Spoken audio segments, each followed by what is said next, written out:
November 28th, and this is a short film of the yard.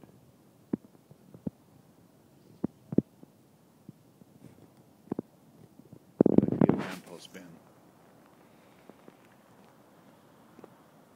The Japanese tree lilac had some dead branches, but seemed to be overall better this year than last year. This is Alex's garden. The lilac tree had a lot of winter damage last fall with a big snowfall and has recovered nicely this year.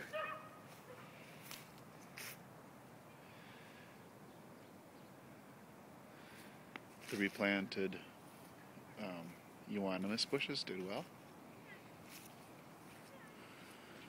And the crabapple tree got hit by the Japanese beetles, but I think we'll be just fine. Strawberry patches did well. I'd like to transplant those. There's the herb garden. Hi, Barb. Daylilies and a single daisy. And this Japanese tree lilac has lots of buds on it for the winter.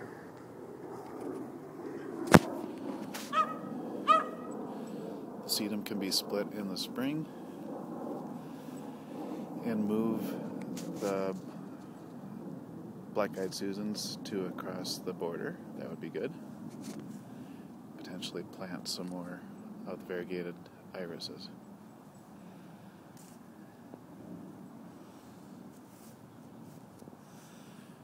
This year the creeping phlox did really well in the summer, and I think it's just normal that they turned this color in the fall.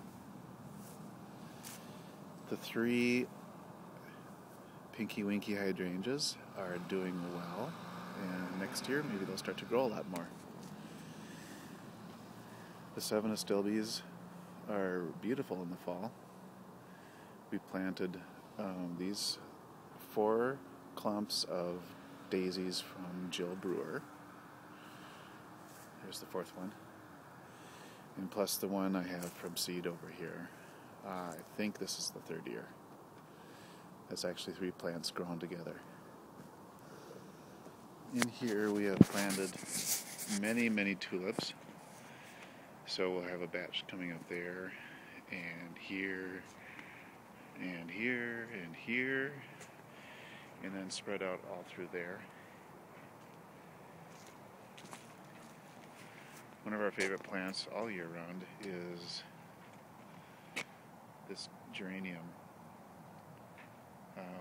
The south side of the sidewalk has the purple colors in the spring, and the other ones have white. Here are 3 more hydrangeas.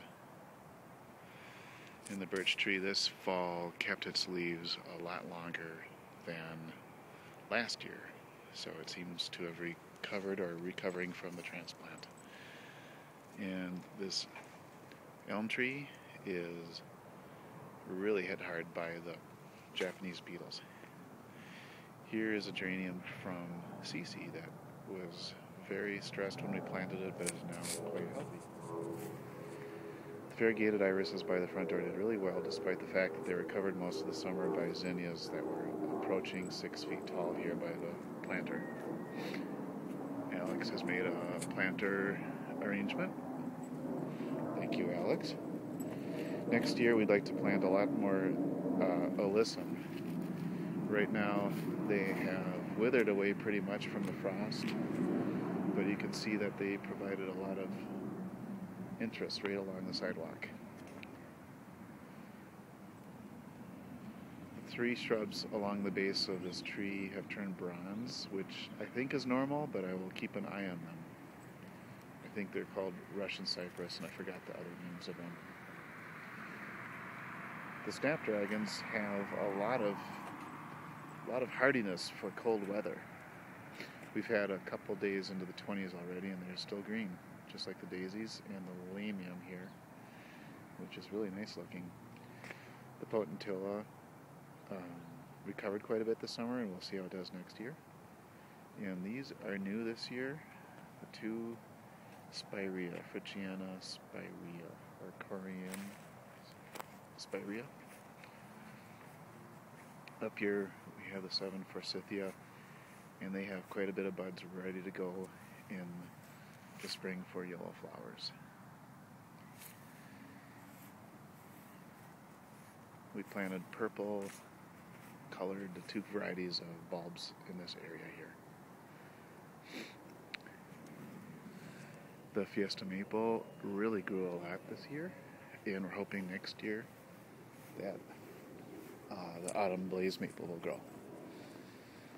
This year it was great to see the east end of this fill in with the Lady's Mantle and the Salvia, the Estered Shasta Daisies, and even the rose bushes did better this year.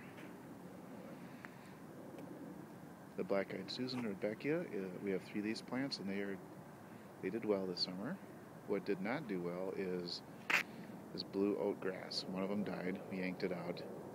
The other 2, I'm not sure how they will do in the spring, so we'll find out.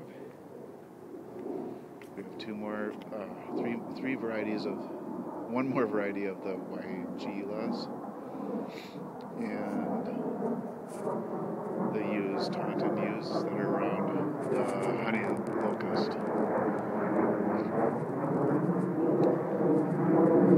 This year we planted a mint plant here, which of course does really well.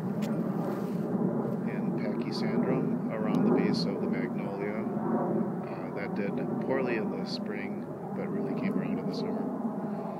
The other Stella Magnolia has bigger, fuzzier buds. This happens to be a new plant as of last fall, whereas this was a transplant from the yard. The Neon Star Dianthus we have 5 of those, and they all did really well this spring. They bloomed a long time.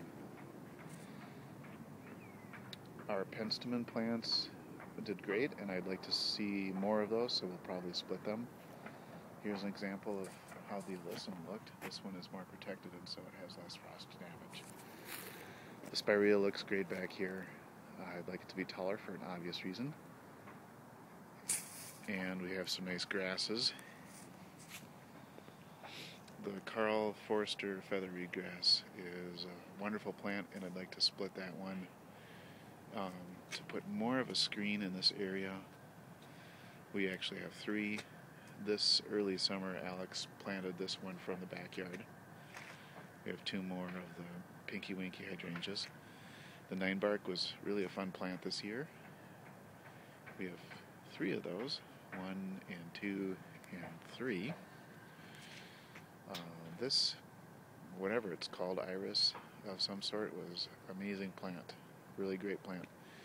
So we're thinking at the base of the bird feeder area to squeeze in a grass plant, because that would really cover up a lot of the weeds that grow in the summer.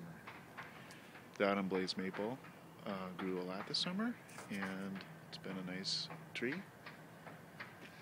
The Serviceberry was replanted in October, and we actually got a specimen that's quite a bit taller and in better shape. So I am hoping that it will do well. The 3 blue Arctic willows took off a lot this year, so they did well. And now I'm just going to get a further away view of how the yard looks over here. And a quick view from the street.